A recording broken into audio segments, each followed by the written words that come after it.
In the words of Imba, achieving good balance between soil protection and recreation is what good trail design and construction is all about. So in this episode of our Trail Building 101 series, we're going to look at bench cuts.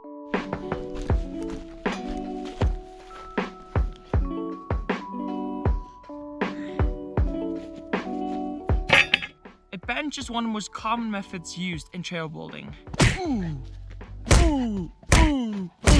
Without cutting a bench, the trail will either have to go straight down the hillside or be off camber. Neither of these things are good for erosion or the enjoyment of the rider.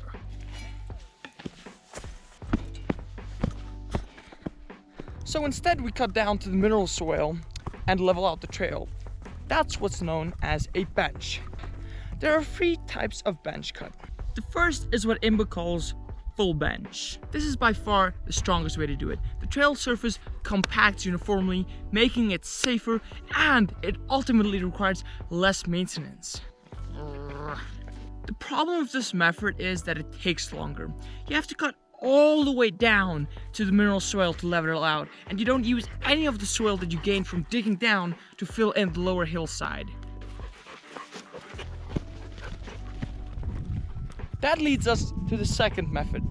Amber refers to this as the half bench. With this method, you cut down just like with the full bench, but instead of correctly disposing of the dirt you gain, you use it to fill in on the lower hillside. This is by far the fastest way to create a bench cut, but the soil on the lower hillside will eventually break loose and give way and start pushing further and further down the hill. It almost always packs inconsistently, requires more maintenance. It is also the least safe option. So I wouldn't do this unless you're really desperate or you're just building a trail for yourself in your backyard. The third and final method of bench cutting is what is known as a crib wall. You use this method when you can't dig down far enough on the upper hillside due to either rocks, roots, plants, and trees. And with that said, you should understand why this is the method I use the most. I'm rarely ever able to cut down far enough to create a full bench, as there are just too many rocks where I live. A crib bench is a combination of a full bench and a half bench. But instead of just filling in the lower hillside with dirt, you use a wall to help support the trail surface. This wall can be built with wood or rocks. Pretty much anything, honestly, as long as it supports. Actually, as I'm busy walking to find the perfect spot to just dig a temporary bench to show you guys what's up with it, I just came across this. That is basically a crib wall.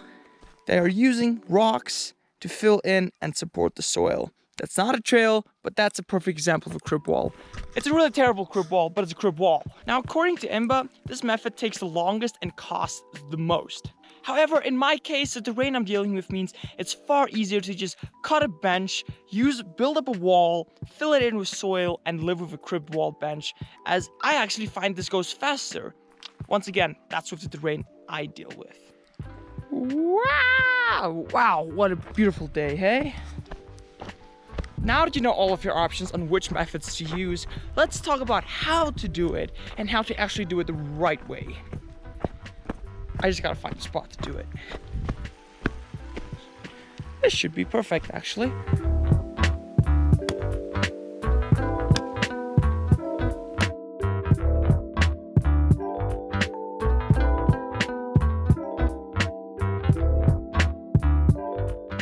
First things first, benches should never actually be completely level.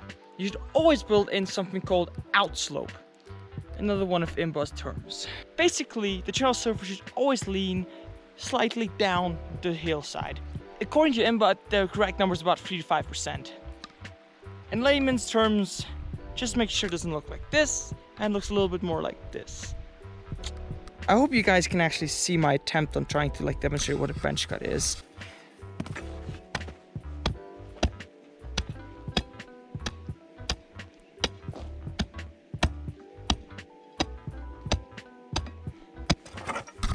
In case you're wondering, this would be referred to as a full bench.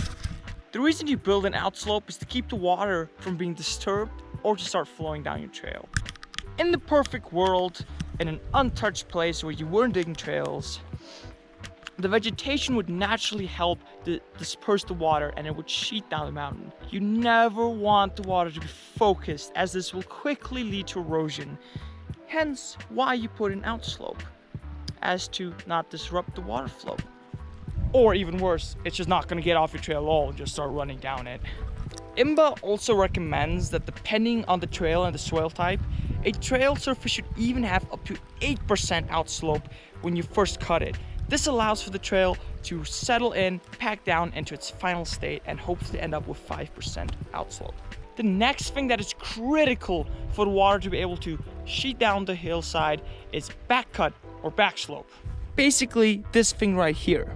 It is critical that you do not leave this vertical. You always want to blend this in to the upper hillside. Once again, you do this in order to not disturb the water flow and to keep it sheeting down the hillside. Some other things to watch out for include not making your crib wall higher than the trail surface itself in order to let the water run back off and sheet down the hill. Also, be sure to not leave any extra soil besides the trail, as this could form a berm and cause the water to puddle or even run down your trail, because then it would all compact and eventually it would form a spot for the water to run against and end up running down your trail. So you always want to make sure that you just smoothly disperse of it. Also, one last thing, the ground beyond the trail on the lower hillside should always slope away, never towards the trail. If this requires extra digging, that might very well be what you have to do. Now, if it requires way too much digging, then I would say you didn't do your job right and you should have scouted a bit more. I really hope this helped, guys. Check out the Trail Building 101 tutorial for more videos like this, and leave a like, as it really does help the videos. But as always, guys, have fun digging.